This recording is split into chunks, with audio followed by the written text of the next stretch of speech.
Good to see you again. You're watching ARIRANG News. It's 4 p.m. here in Seoul, and I'm Laah Hyun-kyung. We begin with President Park Geun-hye's trip to the Middle East. Before wrapping up her visit in Qatar on Sunday, the president said she felt that Korea's vision for revitalizing the economy through greater economic cooperation with the Middle East was being realized. She noted that the region's post-oil era initiatives are in line with Seoul's economic innovation plan, adding that one of the biggest achievements from her trip was helping Korean small to mid-sized firms strike business deals in the Middle East's so-called new industries. She also noted how Koreans' expertise, credibility, and hard-working style have earned people's trust in the region. When asked about Qatar's preparations for the 2022 World Cup, President Park said Seoul, which hosted a World Cup event before, has agreed to share its know-how on both infrastructure and public order during the sporting event. And now the president is back in Korea. She landed in Seoul earlier today. The first thing the president did right after landing was visit the U.S. ambassador who was hospitalized after a knife attack last week. At Seoul's Yonsei Severance Hospital, where Mark Lippert is recovering from surgery, President Park said she was shocked and saddened by the news of the attack since she too was a victim of a similar attack back in 2006. The president noted that Korean and Americans alike were deeply moved by the ambassador's dignity and composure in the aftermath of the incident, adding that she believes it will only bring the two countries closer.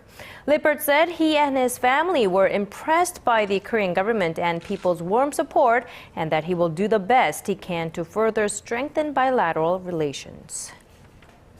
And over at the National Assembly, the first two confirmation hearings for cabinet nominees tapped by President Park Geun-hye last month are in progress. In the hot seat today are Land and Transport Minister nominee Yoo Il-ho and Maritime Minister nominee Yoo Ki-jun. Both cabinet hopefuls are being grilled on a number of allegations, including tax evasion and real estate speculation. However, the main question for the two nominees, both of whom are lawmakers with the ruling Saenuri Party, is whether they will run in next year's general election. Both candidates avoided the question, saying it's inappropriate to answer at this time. The hearings will continue tomorrow as the nominee to chair Korea's Financial Services Commission, Im Jong-ryong, undergoes questioning. A law revision that requires daycare centers to install security cameras was voted down last week at the National Assembly, but the ruling party has vowed to pass that revision in the upcoming extraordinary session in April. Lawmakers who objected to the bill say it would be a violation of privacy and infringe on daycare teachers' rights. The ruling party says it will rework the bill to address the privacy concerns and reintroduce it during next month's session. This comes after public demand for the legislation grew following a string of child abuse cases at daycare centers in recent months. Now, with the growing speculation that North Korea is advancing its nuclear ambitions, some are urging the U.S. administration to pay more attention to the situation. Our Ji Myung-gil has more. North Korea is seeking to build ever better nuclear weapons, and the Washington Post says the growing evidence of that should prompt the Obama administration to take action to stop it. But the U.S. may already be moving in that direction. A separate report by Seoul-based Yonhap News Agency citing diplomatic sources in Washington says the U.S. might push for direct talks with North Korea next month and could use its international clout to stop the North from upgrading its nuclear capabilities. The sources note, however, that the Iranian nuclear issue is more of a priority for Washington now. The Post cites U.S. researchers who say the North nuclear weapons program has gathered momentum and that it could expand rapidly over the next 5 years. A recent report by the U.S. Korea Institute at the School of Advanced International Studies of Johns Hopkins University based on data from the Institute for Science and International Security, concludes that Pyongyang could increase its stockpile of 10 to 16 nuclear warheads and expand it to 100 in the worst case by 2020. The report highlights the North's efforts to upgrade its technologies to produce road mobile and solid fuel missiles. Most of North Korea's missiles use liquid fuel. Still, many technological uncertainties remain, including how much fissile material North Korea can produce and whether scientists or engineers can overcome the steep technical challenges. Despite the challenges, Pyongyang has surprised the international community before with its nuclear capabilities, such as by revealing a uranium enrichment plant in 2010. The report advises having a clear-eyed view of the North's nuclear weapons capabilities to keep the North in check. 김영길, 아리랑 뉴스.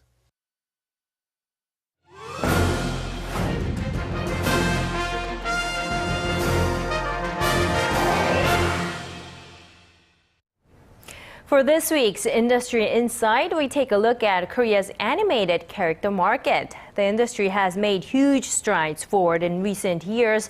아리랑's Kim Min-ji tells us exactly where Korea stands and also about what it can do to reach the next level. Take a look.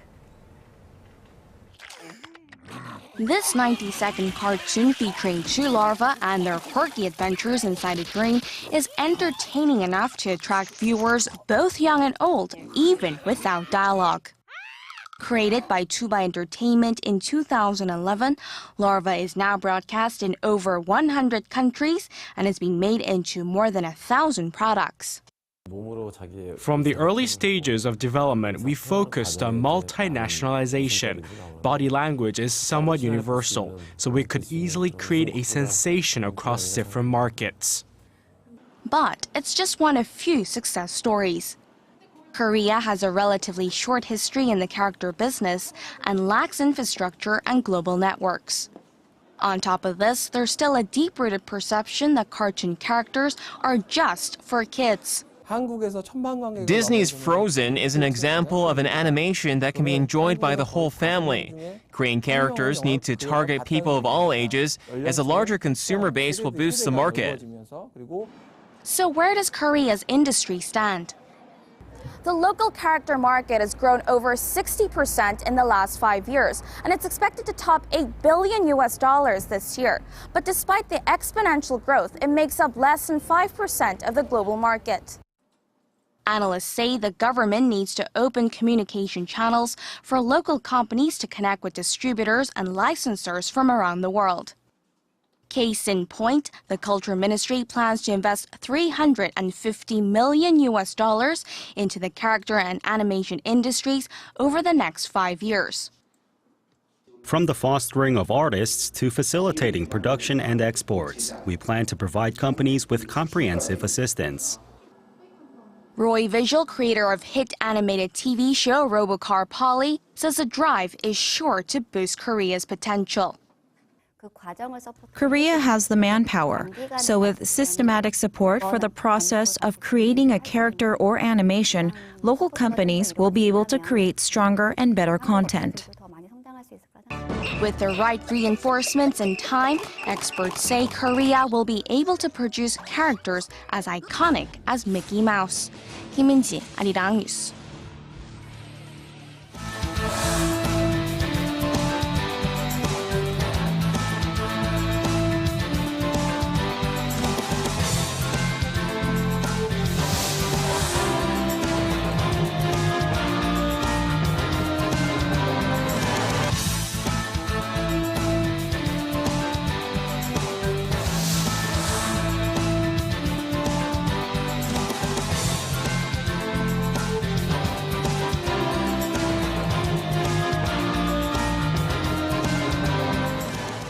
The government is planning to focus on boosting domestic demand in the first half of the year amid deflationary pressures. One of the ways it plans to achieve that goal is to inject $9 billion into the economy. 아리랑's Shin Se-min has the details.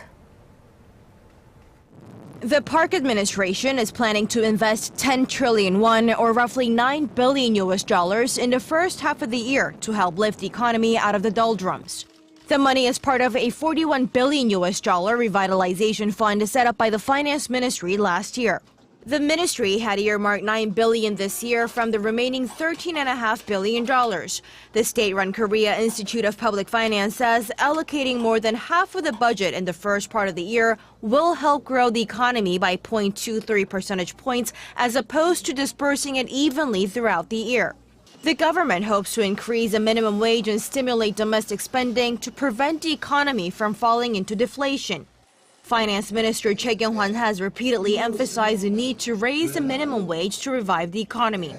The government says it'll also use the funds to garner investment, create more jobs, and provide more welfare benefits in line with the country's drive to reform the economy. Shin Se-min, ARIRANG News.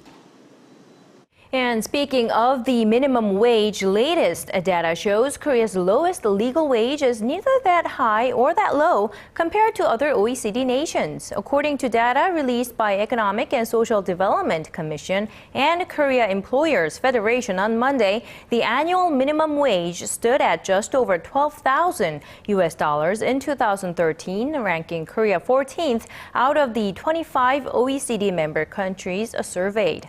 However, workers and labor unions in Korea say the minimum wage is not something that can be compared by only looking at those numbers and not something that should be compared with other countries. They say there is a huge imbalance between corporate earnings and household income and that the current minimum wage fails to meet even the standard cost of living. With continuing concerns over deflation, all eyes are on the Bank of Korea's decision this week on its key interest rate. Will the central bank cut the rate after keeping it steady for 4 months? Our Son Jung-in has this report. Alarm bells are ringing for Korea's top economic policymakers after recent data showed the country's inflation rate grew slower than Japan's last year for the first time in over 4 decades and actually recorded negative growth last month. Finance Minister Choi Kyung-hwan has expressed worries that the Korean economy could be headed down a deflationary path similar to Japan's 20 years ago.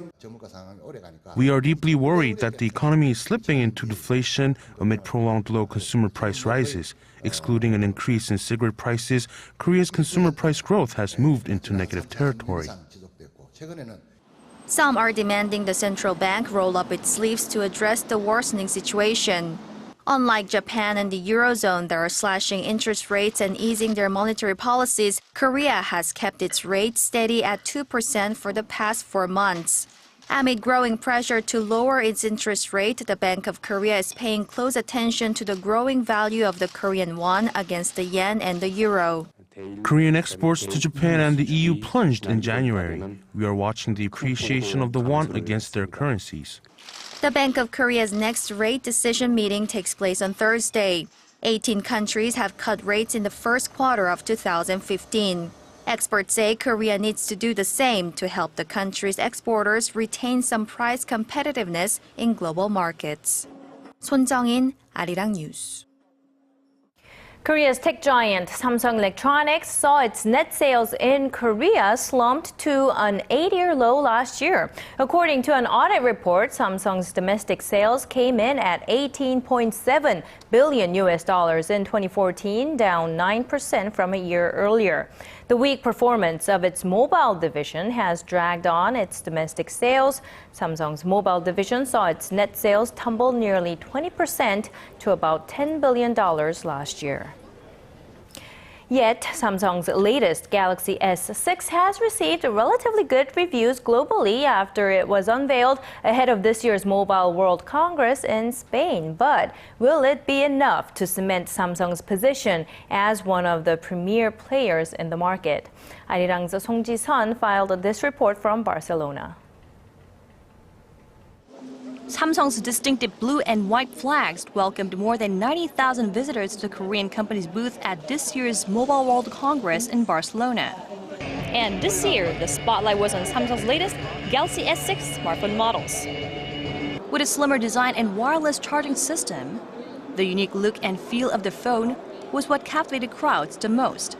I noticed that it felt different. It's not like the previous Galaxy S smartphones, because Samsung has done a great job with the design of the phone by making the front and the back sides of glass and putting this great metal frame, this very sturdy frame around the device. It's durable, yet it looks amazing.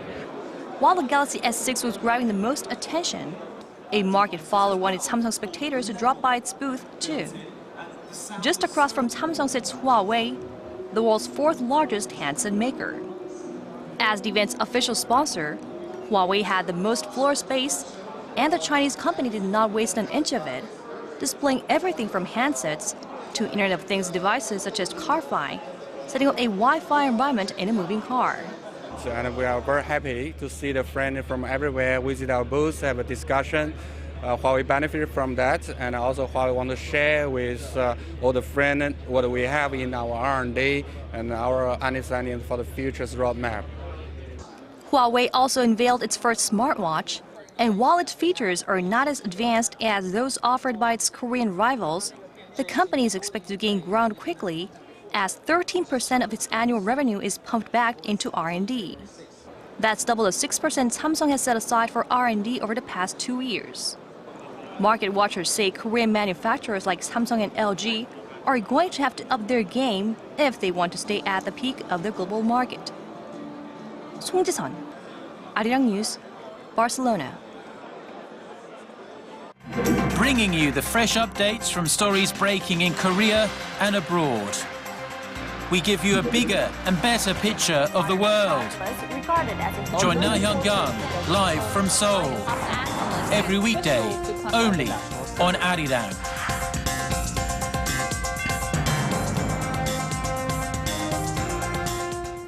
Authorities in Russia have made 5 arrests in the ongoing probe into who killed Boris Nemtsov. All 5 are said to be of Chechen origin. 2 of those suspects have been charged by a Moscow court. ARIRANG's Connie Kim reports. A Moscow court has charged 2 men accused of plotting to kill Russian opposition leader Boris Nemtsov, an outspoken Kremlin critic. Zaur Dadayev, a former police officer who fought Islamic insurgents, admitted he was involved in the killing, while the second suspect, Anzor Gubashev, pleaded innocent. Russian state television showed the men's arrival in court wearing handcuffs and covering their faces. 3 other suspects have been jailed. And all 5 men are of Chechen origin, which could potentially be a sensitive issue in Russia, as many Russians view Chechens as violent extremists. A 6th suspect reportedly blew himself up with a grenade in a standoff with police in the Chechen capital of Grozny. Nemtsov was assassinated in late February, days before he was set to address a major anti-government rally. He was also to publish a report on the Russian military's involvement in the war in Ukraine, despite Moscow's denial that it has supplied separatists with troops and weapons. The biggest question now is who ordered Nemtsov's assassination. Some of his supporters have gone so far as to say the Russian government was behind the killing. Russian officials deny that, and President Vladimir Putin has condemned the killing and pledged to do everything to find and prosecute the killers. Nemtsov's shooting is the most high-profile killing of an opposition figure since Putin came to power in 2000. Connie Kim, ARIRANG News. This past Sunday marked exactly 1 year since Malaysia Airlines Flight 370 vanished on its way to Beijing, together with the 239 people it was carrying. Relatives of the missing marked the anniversary with grief and bravery. Take a listen. This is why I am here speaking to you today. This is why I'm here going through this heart-wrenching episode, talking about my feelings. It's not easy. But I'm doing it because I need to know that I've done everything that I can for my mother, even if she's not here. Now, she's the one who helped organize a memorial in Kuala Lumpur where attendees signed a tribute wall and a petition to urge the search continue until the plane is found. Also on Sunday, a nearly 600-page interim report was released by an independent investigator showing that the plane's captain and crew were mentally sound and that the battery of a flight recorder had expired more than a year before the flight. Grieving family members in China called the report meaningless, saying it offered no new evidence nor cleared doubts about Malaysia's pronouncement in January that the event was an accident. Australian Prime Minister Tony Abbott said the search effort has scoured about 40% of the 60,000 square kilometer patch of the seafloor where the plane is believed to be. He echoed sentiments expressed by his Malaysian counterpart that he is reasonably optimistic that the plane will be found. And over to Africa now, where the Nigerian extremist group Boko Haram has reportedly pledged its allegiance to the Islamic State militant group, building its own so-called caliphate in Syria and Iraq. An audio clip, believed to be the voice of Boko Haram's leader, was posted on the group's Twitter account over the weekend. In the clip, he declares IS leader Abu Bakr al-Baghdadi as caliph of the Muslim world. Meanwhile, sources on the ground say a major aerial and ground offensive was underway against the militant group near Nigeria's border with Niger. Now, on a more optimistic note, this year marks the 25th anniversary of diplomatic relations between Korea and the Czech Republic. And to celebrate this occasion, there's a very special glasswork exhibition at the National Museum here in Seoul. Our Im Yun-hee takes us to the scene. For hundreds of years, Bohemia, now part of the present-day Czech Republic, was admired for its rich history and glasswork, and many of the world's most prized glass masterpieces were made in this European country. From hand-blown glass vases to painted beer mugs, glasswork from the country has become famous worldwide. And while it didn't originate in the Czech Republic, the country did establish its significance through its mastery of the art. The eagle is on the coat of arms of the Holy Roman Empire, and under the wings of the eagle, which is a very important place, is a symbol of Bohemia, proving the importance of the Czech Republic.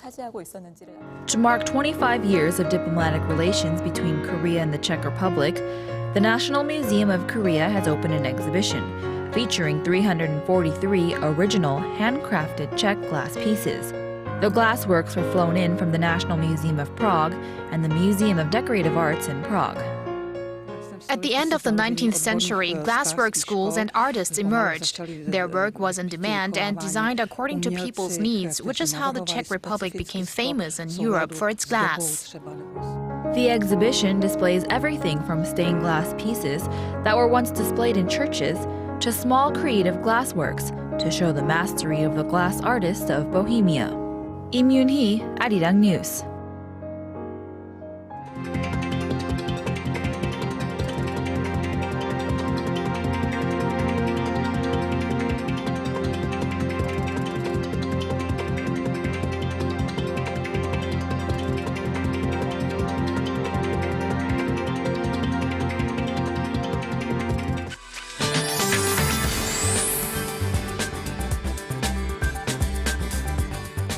Welcome back. I'm Michelle Park here with the latest weather forecast. Due to a light low pressure front, it's a bit cloudy in parts of the country today, but we are expecting that to clear with the arrival of the blast of cold air later this afternoon. Now that will pull down the mercury quite a bit. In fact, we're expecting a cold weather advisory at around 6 p.m. Mainly here in the central region and for some parts of Gyeongsang-bukdo and Jeollabukdo provinces. And a wind advisory is already currently affected in the west and the southern coast. Now here's your 5-day forecast. Tomorrow is going to be even chillier than today, but the temperatures will be going back up starting on Wednesday. And looking at the rest of the week, no rain is expected, but temperatures will still be hovering under the seasonal averages. Now let's have a look at the readings for today. Seoul will peak up to 7 this afternoon, while the southern regions such as Gwangju and Busan will get up higher at 10 and 15 degrees. Moving over to other regions, Jeju Island gets up to 11, Dokdo hits a bit lower at 10, while Mangkeungang is very chilly at -1 degrees. Well, that's all for now. I'm Michelle Park, and here's a look at the weather conditions around the world.